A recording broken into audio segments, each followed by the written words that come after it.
বিদায় নেব। আমি আপনাদের সামনে যে কোরআনে কারিমের 22 নম্বর পারা আহজাবের একটা আয়াত তেলাওয়াত করেছি, সাল্লামের শানে নাযিল করেছেন।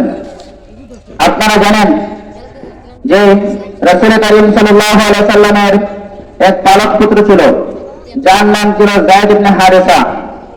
সেই যায়েদ ইবনে হারেসাকে সর্বপ্রথম ছিলেন খাদিজা রাদিয়াল্লাহু, তখন খাদিজা রাদিয়াল্লাহু তাআলা হাদা করে রাসূল সাল্লাল্লাহু আলাইহি সাল্লামের কাছে হস্তান্তর করেছিলেন। তখন রাসূল সাল্লাল্লাহু আলাইহি ওয়াসাল্লাম যে যায়েদকে পালক পুত্র হিসেবে তিনি গোলাম বানিয়েছিলেন।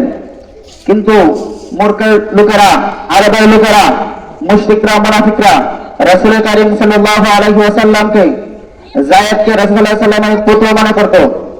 কি পুত্র মনে করত? তারা বলতো যায়েদ বিন মুহাম্মদ, মুহাম্মাদের পুত্র। নাউজুবিল্লাহ। রাসূল সাল্লাল্লাহু আলাইহি ওয়াসাল্লাম পুত্র শিশু থেকে ইন্তেকাল করেছেন, মেয়ে 4 জন যারা দুনিয়ার মধ্যে বিস্তার লাভ করেছেন।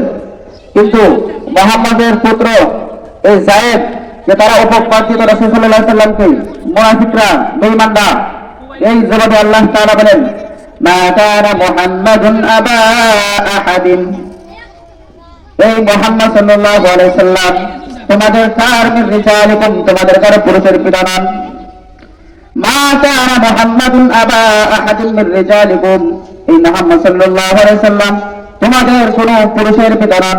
আল্লাহ তাআলা জবাব দিয়ে বলেন, আল্লাহ তাআলা পরে গানের মধ্যে বলেন, ওয়ালাকিন রাসূলুল্লাহি ওয়া খাতামান নাবিয়্যিন, বরং তিনি হলেন সর্বশেষ রাসূল এবং সর্বশেষ নবী। ওয়া কানা আল্লাহু বিকুল্লি শাইইন আলিমা, সব বিষয় জ্ঞাত মহান আল্লাহ। আমার আল্লাহ নবীকে সর্বশেষ নবী হিসেবে প্রেরণ করেছেন। আল্লাহ তাআলা কোরআনের মধ্যে স্পষ্ট কথা জানিয়ে দিয়েছেন। আর মুনাফিকদের জবাবে আল্লাহ তাআলা বলেন, মা কানা মুহাম্মাদুন আবা আহাদিন মিন রিজালিকুম,